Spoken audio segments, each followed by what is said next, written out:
All right, everybody, welcome to the Backseat Huddle, episode 51. Football season is here tomorrow. In today's episode, I'm going to be giving you guys a few of my predictions from a few of the games this week.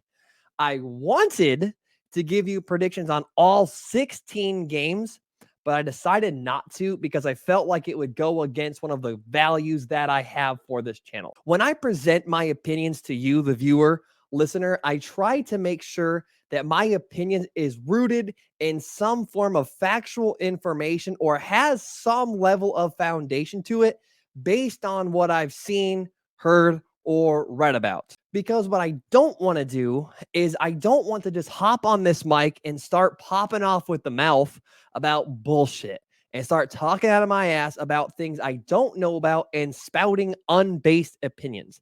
I think that type of behavior is quite honestly garbage.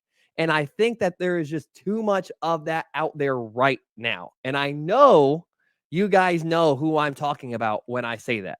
And given that this is week one, I don't really have a lot of data to work with. I don't have any data to work with. We haven't seen any games. So as such, I am not going to be predicting all 16 games. If you are interested in my opinion for some of the games that aren't in this video, drop me a comment. Let me know. I will happily let you know what I think. All right, I'm going to start with the Lions and the Chiefs. And to start you off with this matchup, I'm going to start you off with a little bit of trivia about Lions. Real Lions, not the NFL players. Did you know that the average lion eats about 15 pounds of meat every day? But so does Andy Reid. And that's what makes this game so difficult to pick. I feel like we all had the same idea of how this Chiefs versus Lions game was going to go. I'm pretty sure that we all saw a high scoring game that the Chiefs were going to win. And I feel like that's what we all expected to happen. A month and a half ago, this game felt like a shoo-in for the Chiefs to win. The Chiefs are 9-1 in week one since Andy Reid got there. They're the defending champions. They have the best quarterback in the world. But things don't really feel that way anymore. Chris Jones holding out is obviously a big deal for this Kansas City defense. He's the cog that makes this whole thing work. Here is the Chiefs' starting defense. Who scares you here? I respect every single one of these players, but none of them are Chris Jones. And they're playing against a Lions offense that looked really damn good by the end of last season. And then to add to the mix, Travis Kelce is injured too. So their best player on defense isn't playing, and their best skill position, Hall of Fame tight end, might not play either. He's currently unavailable. He may play, he may not. And this is against a Lions defense that brought in a lot of pieces to improve their defense and their secondary over the offseason. So what formerly felt like a foregone conclusion and a story that we felt like we knew the end to looks a little bit different right now. Obviously, this is the NFL, and any team can win on any given Sunday, but the Lions' opportunity is now much simpler and much more wide open than it was a month and a half ago. The last time we saw Jared Goff play against Patrick Mahomes was in that 54-51 Rams win a few years back, and I can assure you we will not see a repeat of that. I have a heavy suspicion that there's going to be a heavy run style game plan in place for the Lions this week. And why not? If you're the Detroit Lions and you look at your offensive line, that is PFF's fifth best in the NFL, and then look at the Chris Jones-less D line you're going up against, you got to feel good. And you just drafted a running back with your first overall pick. Use them. This is also going to help your defense. Why? Because what's the best way to beat a great quarterback? Keep him off the field. We've seen this over and over again throughout the years. Run the ball, keep the clock controlled, and limit the amount of possessions that the other team gets. The Detroit Lions are going to make it ugly Thursday night. Despite all the rules leaning offense, all the rules leaning towards passing the ball, there is a time and place for old school football. The first game of the NFL season in Kansas City, playing against the best quarterback in the world. That is the perfect time for some old school smash mouth football. And Detroit should take advantage of that and run the hell out of Jahmyr Gibbs and David Montgomery. That's their path. And despite that entire diatribe, I still don't feel good betting against Patrick Mahomes. So I'm not going to do it because what I just said, everything I just laid out for Detroit isn't the current reality of the NFL. The reality of the NFL right now is if you have the better quarterback, you're probably going to win. Plain and simple. If you have the better head coach and quarterback, you're going to win 80 to 90% of the time.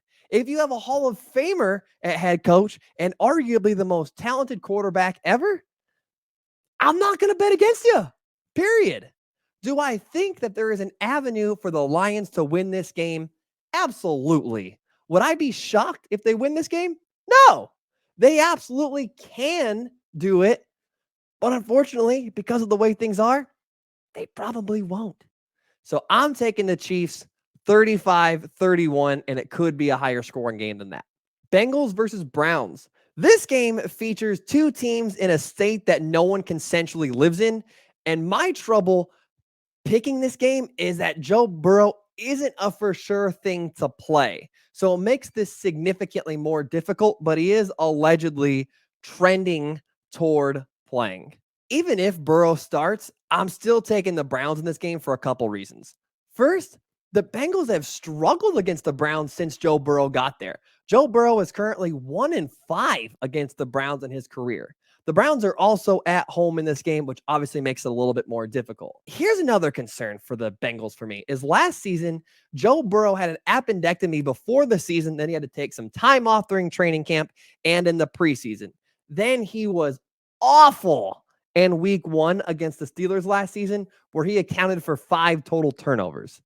This season, he had a calf strain, and then he missed some time in practice and missed the preseason. Will we see another repeat of last year? Last year, quarterbacks who didn't play in the preseason had a record of 3-8 in week 1. So even if Joe plays, he struggles against the Browns. And will he be 100%? Who knows? There's concerns for me for the Bengals in this game. I really do think that they're the better team, but I have the Browns winning this one 24-20. Buccaneers versus Vikings. In this game, we have a matchup of two teams who are named after people who got in boats and stole shit. And I'm really excited for this game because it's going to be a weird game. Each team's strength faces the other team's strength, and each team's weakness faces the other team's weakness. The Vikings are going to have one of the worst defenses in the NFL, and the Buccaneers could have one of the worst offenses if their offensive line doesn't hold up. The Vikings should have a top 10 offense. The Buccaneers should have a top 10 defense. This is a game I just can't wait to watch because the Tampa Bay post-Brady era intrigue in Tampa is just a little too juicy for me not to want to watch. Will Baker Mayfield prove the doubters wrong? Will Todd Bowles prove he can be a head coach? Who knows? Is Kirk Cousins that guy? It's a 1:00 game, so probably will end up being that guy. ESPN has the Vikings as 6-point favorites, but to me, this game feels like a hell of a lot more of a go either way game. I'm going to take the Vikings 24-21, but that's with very, very little conviction, and there will be no shock to me at all if the Buccaneers win this game. San Francisco 49ers versus Pittsburgh Steelers. This is an obvious 49ers win. There are people who think the Steelers are going to win this game, and I don't see why. Everything that the Steelers have, the 49ers are objectively the same or better at, and we can run it position group by position group. Let's do it. Quarterback. I would lean towards the 49ers, but I'm going to call it a wash because Purdy and Pickett have like 20 total combined starts. There's just not enough evidence to choose either way. Offensive line, San Francisco. They're one of the best in the NFL. Running back, San Francisco. They have Christian McCaffrey. Wide receiver, San Francisco. The George Pickens hype is real in Pittsburgh, but Deebo Samuel and Brandon Ayuk are proven commodities. Pickens and Deontay Johnson aren't yet. Tight end, San Francisco with George Kittle. Defensive line, I would say it's a wash. Linebackers, San Francisco. They've got Fred Warner. Secondary, Steelers, because they have Minkah Fitzpatrick. So that's 7 of 8 position groups I would say the 49ers are equal or better at. They're the better roster. To pile on top of it, I'll take Mike Shanahan over Mike Tomlin.